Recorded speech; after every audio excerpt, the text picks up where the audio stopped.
और अभी मैं ये पूछना चाहूँगी कि ये जो नज़र बद है ये क्या वाकई इंसान को नुकसान पहुँचा सकती है, पहले आप बता दीजिएगा।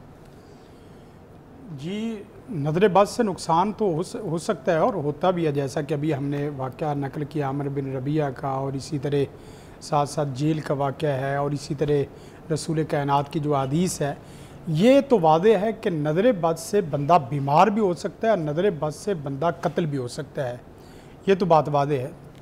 अब यह है कि ये लगती कैसे है और किन लोगों की नज़र लगती है और किन लोगों पे नज़र लगती है, इस चीज़ को देखने की ज़रूरत है। नज़र बद जो ज़्यादातर लगती है वो हासिदीन की लगती है। हासिदीन की नज़र बसा औक़ात बंदे के कामों को तबाह कर देती है और बंदे को बीमारी और बीमारी के इस मोड़ पे ले जाती है कि जहाँ ज़िंदा रहना मुश्किल है।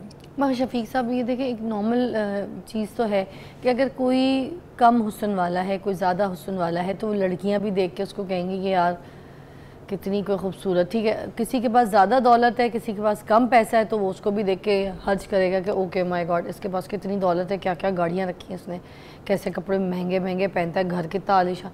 हर तरीके से अपने से जो कमतर लोग हैं वो तो देख के हसद करते ही करते हैं, ऐसे ही है। बिल्कुल, ये हसद, यही बात है, मैं कह रहा हूँ। अब 2-3 चीज़ें हैं, जिसके पास अल्लाह ने नेमत दी है, नेमत का वो 3 तरह वो शुक्र अदा करे, अल्लाह उन नेमतों की वजह से हासिदीन के हसद से बचा देगा। सबसे पहले नेमत का हक़ शुक्र यह है कि उसमें तौहीद बयान करे। ये नेमत अल्लाह ने दी है, ये बंदे ने नहीं दी, इसमें मेरा कमाल नहीं है, इसमें बंदे का हुनर नहीं है, बंदे की मेहनत नहीं, असल वो कारामद और असल प्लानिंग नहीं है, टीम वर्क नहीं है। ये सब कुछ जो हो रहा है ये मेरे प्यारे सोने रब के हुक्म से हो रहा है और अल्लाह दे रहा है। सबसे पहला ये है नेमत का शुक्रिया, और दूसरा नेमत का शुक्रिया ये है कि आप अपनी ज़बान से कुछ अच्छे कलमात कहें। अल्हम्दुलिल्लाह इल्लज़ी बिनिअमती ततिम्मु सालिहात। कोई भी नेमत मिले, आपको अच्छा बिजनेस मिलता है, अच्छी शोहरत मिलती है, अच्छी जॉब मिलती है, अच्छी डिग्री मिलती है, आप उसके ऊपर एक कलमा नहीं कह सकते, तो उसके बाद आपको फिर खुले मैदान में आके जो मर्जी मारे सिक्योरिटी रखनी पड़ेगी। अल्हम्दुलिल्लाह इल्लज़ी बिनिअमती ततिम्मु सालिहात। कोई भी नेमत मिले, आप, मैं अल्लाह से डर के कहता हूँ, आपकी नेमत को कोई दरिंदा खा नहीं सकता, कोई हासिद ख़त्म नहीं कर सकता, कोई शरीर ख़त्म नहीं कर सकता, कोई नज़र बद लगाने वाला जब नेमत के ऊपर सही मानों में शुक्रिया अदा करे। उसमें क्या है, आप जो ही नेमत मिले ना, एक आदत बना ले, सजदा शुक्र करने की आदत डालें। अल्लाह के रसूल को जब भी कोई खुशी का पैगाम आता फ़ौरन सजदे में, मतलब 2 नफल 4 नफल, 2 नफल ना करें जल्दी से, 2 नफल ना ही, आप सजदा शुक्र कर लें। अच्छा, सजदे में गिर जाए, ऐसी जिस हालत से हैं, बस उसके बाद उस सजदे में जाके उसका शुक्र अदा कर दे कि अल्लाह तेरा शुक्र है। उसके बाद नज़र लगाने वाला जितना भी अपनी नज़र में स्पेशलिस्ट है, उसकी नज़रें टूट जाएगी, आप नहीं टूटेंगे। अच्छा, समझिए, ऐसे ही खाली हाथ भी आप बस खाने का काबा की तरफ मुंह करके फौरन आपने सजदा करके सजदा शुक्र कर लें, एक कलमा सीख लें, अल्हम्दुलिल्लाह, ठीक है, अल्हम्दुलिल्लाह, माशाअल्लाह। ये कलमा भी कोई ज़बान ना कह सके तो उसकी नेमत को कोई बका नहीं है। एक कॉल है लाहौर से ही, वो नज़र बद के हवाले से बात करना चाहते हैं आप लोगों से। जी अस्सलाम वालेकुम। जी बिलाल की कॉल थी, वो कह रहे थे कि मुझे नज़र लगी है, मेरा कारोबार पूरा तबाह हो गया है, वो कुछ पूछना चाह रहे थे मगर उनकी कॉल कट गई। आप दोबारा कॉल कर सकते हैं बिलाल साहब लाहौर से, हम कोशिश करेंगे प्रोग्राम में आपकी कॉल को जो है वो शामिल करें। आ गई जी बिलाल साहब, जी आवाज़ आ रही है? अस्सलाम वालेकुम। जी बिलाल साहब, क्या मसला हो गया बताइए। मुझे नजर बद की शिकायत है, तो मैं इस बारे में साहब से पूछना चाहता हूँ। जी पूछिए, यहाँ पर है हमारे मौजूद मेहमान, क्या मसला हुआ है नज़र बद के हिसाब से, आपको क्या फीलिंग्स है? ये दर्द होता है बहुत, तो जो मांस है ना, ये मतलब कि गोश्त है, ये बड़ा फड़कता है हर वक्त। गोश्त फड़कता है हर वक्त, कौन सी जगह पे?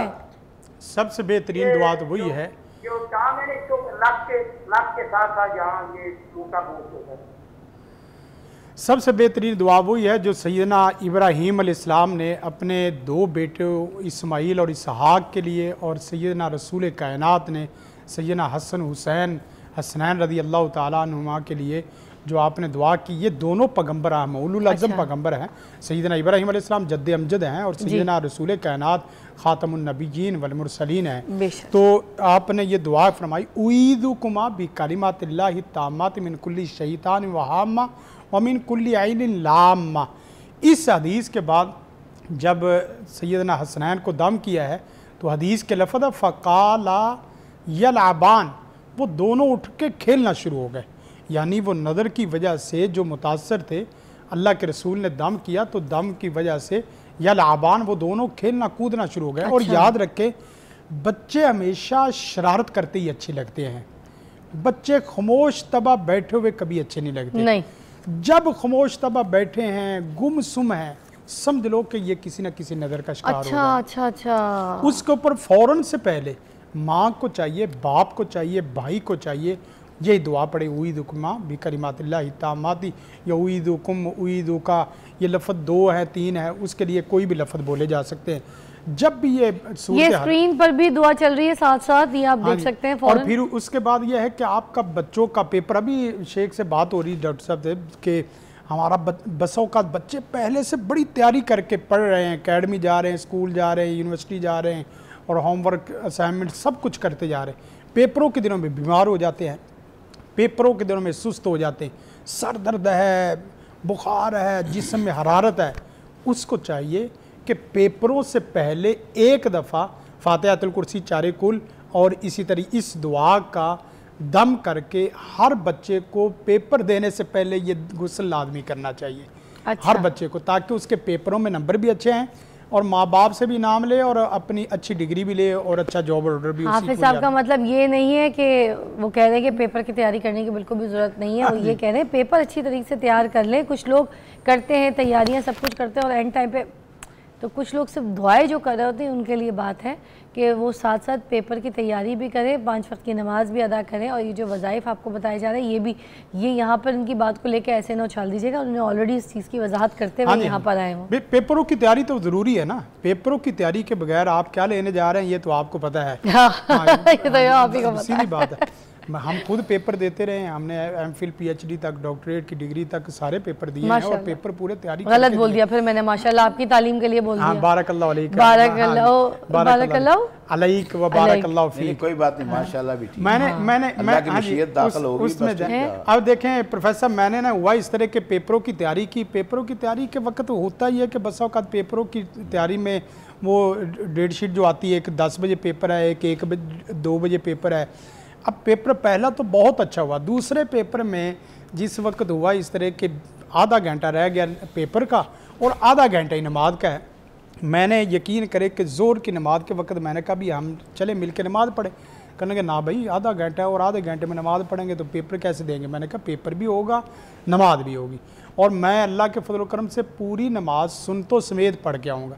मैंने नमाज़ पढ़ी, सुनते पढ़ी, उसके बाद दुआएँ की, दुआ करके मैंने, आप यकीन करें कि 10 से 15 मिनट जो पेपर में देखा है, नमाज जिक्र की बरकत बता रहा हूँ, मेहनत के बाद, आप यकीन करें वो सारा ही वही पेपर में आया जो मैंने नमाज के बाद देखा। और मेरा CGP 4 आया अल्लाह के फजलो करम से जनाब। तो असल में देखिए भी मैं बता दूं कि आपने तैयारी जो होगी वो पहले से करके रखी होगी, इसी वजह से आपने अपनी नमाज भी अदा कर दी सुन्नतों के साथ और साथ में आपने अपने बस पेपरों के अंदर भूल भी जाता है, पेपरों के अंदर याद हुआ भूल गया, पेपरों के अंदर प्रेशर आ गया और इसी तरह डिप्रेशन हो गया और उसकी वजह से अक्सर लोग वो नहीं लिख पाते जो लिखना चाहते हैं, एंजाइटी ज़्यादा आ जाती है। और वो लोग जो आधा घंटा पहले तैयारी करते हैं, रटिफिकेशन करते हैं, एक और बात पेपर का अल्लाह ही वारिस है। एक और बात है फिजा, वो ये है कि इसका सिर्फ पेपरों के नंबर से तल्लक नहीं है, पेपरों की डिग्री से तल्लक नहीं है।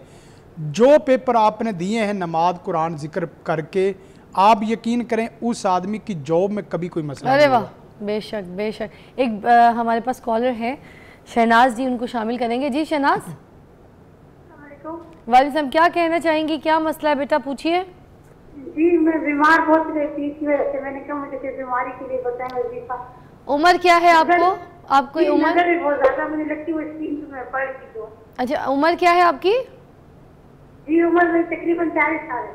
40 साल है। और क्या फीलिंग्स क्या आती हैं? कोई जिस्म में दर्द होता है कोई? जी जी, जिस्म में मेरे बहुत ज्यादा दर्द रहता है, बहुत तकलीफ होती है मुझे और एकदम से नजर लग जाती है मुझे। अच्छा, तो कोई इसके लिए मगर ब्रेक के बाद, ठीक है, एक छोटी सी ब्रेक के बाद शहनाज का जो मसला है उसके ऊपर हम जवाब देंगे। उनको नज़र जल्दी लग जाती है, जिस्म में दर्द है। इसी तरह अगर आपके भी कोई मसाइल हैं और आपको लगता है कि आपको नज़र बद लगी है तो कॉल करके आज हमसे वज़ाइफ पूछ सकते हैं। यहाँ पे मौजूद मेहमान आपकी रहनुमाई के लिए बैठे हैं। Take a break.